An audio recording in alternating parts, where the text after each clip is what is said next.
नमस्कार, आप देख रहे हैं इंडिया 79 न्यूज चैनल में आपका स्वागत है।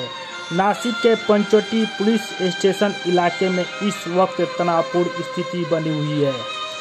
आपत्तिजनक गुमनाम पर्ची वायरल होने के मामले में भीड़ गुस्से में है।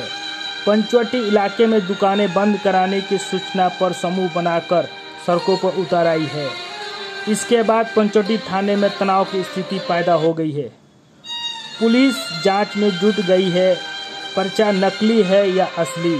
नासिक पंचवटी इलाके में दुकानें बंद होने की खबरें सामने आई है, जहां आपत्तिजनक गुमनाम पर्ची वायरल होने से भीड़ आक्रोशित है। मुर्दाबाद मुर्दाबाद मुर्दाबाद, अजित पवार मुर्दाबाद मुर्दाबाद मुर्दाबाद, नरेंद्र मोदी मुर्दाबाद मुर्दाबाद मुर्दाबाद, अमित शाह मुर्दाबाद मुर्दाबाद मुर्दाबाद, महाराष्ट्र सरकार मुर्दाबाद मुर्दाबाद मुर्दाबाद। अरे या जातीवादी सरकारचं करायचं काय? तात्काळ पंचवटी पोलीस ठाणे येथे गंभीर कलम लावून गुन्हा दाखल करण्यात आला होता आणि संपूर्ण नाशिक शहर पोलीस दल, क्राईम ब्रांच असेल, सायबर पोलीस असतील, सर्वजणच्या तपासासाठी गुंतलेले होते। सकाळपासून सर्व पथकांनी त्या एरियामधले सर्व सीसीटीव्ही फुटेज बघितले आणि त्यातून आपण जो कोणी या व्यक्तीने कृत्य केलेलं आहे त्या व्यक्तीपर्यंत आपण पोहोचलो आणि त्या व्यक्तीला आपण ताब्यात घेतलेलं आहे। ही व्यक्ती ज्या व्यक्तीने कृत्य केलेलं आहे त्या व्यक्तीला पोलिसांनी अटक केलेली असून ते पोलीस सध्या सायबर ठाण्यामध्ये आहे।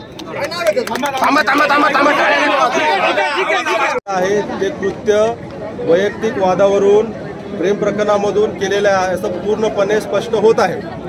जे काही अटकेसाठी पुरावे आवश्यक असतात, संपूर्ण पुरावे त्या व्यक्तीच्या मोबाईलमध्ये आम्हाला मिळालेले आहेत। मोबाईलमध्ये सर्व पुरावे रिकव्हर केलेले आहेत आणि त्याला अटक करण्यात आलेली आहे। वैयक्तिक वादातून तो जो ज्या मुलाचा फोटो टाकला आहे त्याच्यावरती त्याला त्याच्या कुटुंबाला त्रास देण्याच्या उद्देशाने हे सर्व केलेलं आहे, हे पूर्णपणे 100% स्पष्ट होत आहे। त्याचे पूर्ण पुरावे आमच्याकडे आहे, फुटेज सीसीटीव्ही देखील आहे। सायबर पथकांनी पूर्ण त्याच्या मोबाईलचा डेटा रिकव्हर केलेला आहे आणि त्यातून तो पूर्ण डेटा रिकव्हर झालेला आहे आणि त्याला अटक केलेली आहे। वैयक्तिक वादातून प्रेम प्रकरणातून हे प्रकरण केलेलं आहे। यातून वैयक्तिक वाद याच्यामधला मुद्दा आहे। तो व्यक्ती आपल्या ताब्यामध्ये आहे, आपल्या अटकेमध्ये आहे आणि त्याला अटक केलेली आहे, पूर्णपणे अटकेमध्ये आहे। आप देख रहे India 79 news channel. Crime report Washid Qureshi के साथ जहीर खान, नासिक।